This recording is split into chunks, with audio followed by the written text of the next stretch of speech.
लकल हम्द या अल्लाह, अस्सलातु वस्सलामु अलैका या रसूल अल्लाह, अम्मा बाद। सिलसिला है नाजरीन के सवालों के जवाब देने का। नाजरीन हमारे चैनल की वीडियोस के कमेंट्स में सवालात लिखते हैं, हम उनके जवाबात पेश करने की सआदतें हासिल करते हैं। दीगर नाजरीन से अर्ज है आप भी अपने सवालात को ज़रूर लिखा करें, इंशाअल्लाह कमेंट्स में ही रिप्लाई करके या फिर वीडियो की शक्ल में हम आपका जवाब पेश करने की ज़रूर सआदतें हासिल करेंगे। हमारे नाजरीन में से इन्होंने सवाल किए हैं कि अगर कोई ईशा की नमाज नहीं पढ़ा है तो क्या तहज्जुद की नमाज पढ़ सकता है?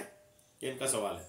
किसी को तहज्जुद पढ़नी है तो तहज्जुद पढ़ने के लिए ईशा की नमाज क्या पढ़ना ज़रूरी है? अगर कोई ईशा की नमाज नहीं पढ़ा है तो तहज्जुद पढ़ सकता है कि नहीं, ये इनका सवाल है। कई एक ऐसे लोग हैं समाज में, माशरे में, कि जो फर्ज तो नहीं पढ़ते लेकिन नवाफिल पढ़ते हैं, तहज्जुद पढ़ते हैं, 5 वक्त नहीं पढ़ते। तो ऐसा करना कैसा है? याद रखिएगा, ईशा की नमाज फर्ज है। ईशा की नमाज ये फर्ज है, इसका बगैर उज्र के छोड़ना ये गुनाह कबीरा है। ईशा की नमाज बिना किसी शरई मजबूरी के छोड़ना ये गुनाह कबीरा है। अगर कभी किसी उज्र की वजह से ईशा की नमाज का वक्त निकल भी जाए तब भी उसकी कज़ा करना लाजिम होता है।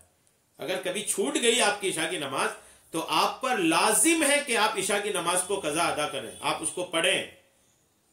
जबकि तहज्जुद की जो नमाज है वो नफल है। तहज्जुद की नमाज ये नफल नमाज है। तहज्जुद पढ़ना अजर सवाब का बाइस है। तहज्जुद पढ़ने से सवाब मिलेगा, तहज्जुद पढ़ने से सवाब के हकदार होंगे, लेकिन इसके छोड़ने पर गुनाह नहीं है। अगर आप तहज्जुद छोड़ते हैं तो गुनाह नहीं है। इसलिए फर्ज छोड़कर तहज्जुद की नमाज अदा करना ये अक्लमंदी का काम नहीं है। 5 वक्त की नमाज नहीं पढ़ रहे, तहज्जुद पढ़ रहे, तो ये बिल्कुल अक्लमंदी नहीं है। ईशा पढ़ना नहीं है और तहज्जुद पढ़ रहे तो ये बिल्कुल दानिशमंदी नहीं है। लिहाजा तहज्जुद के बजाय फर्ज नमाज पढ़ना जरूरी है। आप तहज्जुद में दिल बाद में लगाइए, पहले फर्जों की तरफ लगाइए। अगर आपकी फर्जें हो रही हैं तो इस्तिकबाल है, आप तहज्जुद भी पढ़ें, इशराक भी पढ़ें, चाश भी पढ़ें, लेकिन ये सब छोड़ करके तहज्जुद में लगना ये अक्लमंदी नहीं है। नीज ये तवज्जो काबिल बात यह भी है कि तहज्जुद की नमाज का वक्त भी ईशा की नमाज के बाद से सुबह सादिक तक है।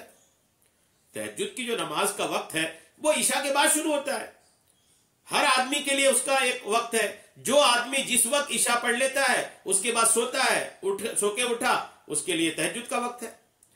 अगर कोई ईशा नहीं पढ़ा और रात को 2 बजे उठ गया तो उसके लिए तहज्जुद का वक्त थोड़ी है, उसको तो पहले ईशा पढ़नी पड़ेगी और ईशा पढ़ के फिर सोना पड़ेगा। अभी भी उसके लिए तहज्जुद का वक्त नहीं है। जब तक ईशा पढ़कर नींद नहीं लेता तब तक तहज्जुद का वक्त नहीं है, ये याद रखना चाहिए। अगर कोई 2 बजे 3 बजे सो के उठता है और ईशा नहीं पढ़ा है और बोले मैं तहज्जुद पढ़ूंगा, तो उसके लिए तो तहज्जुद का वक्त ही नहीं हुआ अभी। हर बंदे के लिए तहज्जुद का वक्त तब होता है जब वो ईशा पढ़कर कुछ देर सो लेते हैं, सो के उठे, तहज्जुद है। ईशा जब तक नहीं पढ़ते हैं तहज्जुद का वक्त शुरू ही नहीं होता है।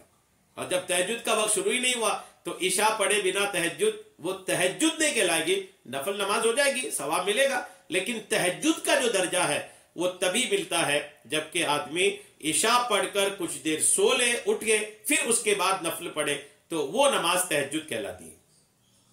तो अगर आप तहज्जुद पढ़ने के शौकीन हैं तो अल्हम्दुलिल्लाह, जब आप रात को नींद से उठ करके तहज्जुद पढ़ सकते हैं तो सोने से पहले आप ईशा नहीं पढ़ सकते? ये कहां की बात हो गई? आप पहले ईशा की तरफ तवज्जो लगाएं, जोहर, असर, मगरिब की तरफ, फजर की तरफ ज़हन लगाएं। जब यहां आप कंप्लीट हो जाएं फिर आप तहज्जुद की नमाज की तरफ आएं। या अगर आप शुरू से ही सब कुछ पढ़ना चाहते हैं, इस्तिकबाल है, सब कुछ पढ़े, 5 वक्त भी पढ़े और आप तहज्जुद भी पढ़े। खुसूसन तहज्जुद के लिए तो ईशा की नमाज पढ़ना लाजिम है। अगर ईशा नहीं पढ़ते हैं तो आप तहज्जुद आपकी कहलाएगी ही नहीं। आप रात के नफल पढ़ लिए तो रात के नवाफिल पढ़ने वाले आप कहलाएंगे, लेकिन आपकी वो तहज्जुद नहीं होगी। उम्मीद है मेरी बात आपको समझ में आई होगी। अल्लाह तबारक तआला हम सबको सुनने से कहीं कहीं ज्यादा अमल की तौफीक अता फरमाए। आमीन। बेजाहिर नबी अमीन सल्लल्लाहु तआला अलैहि वसल्लम।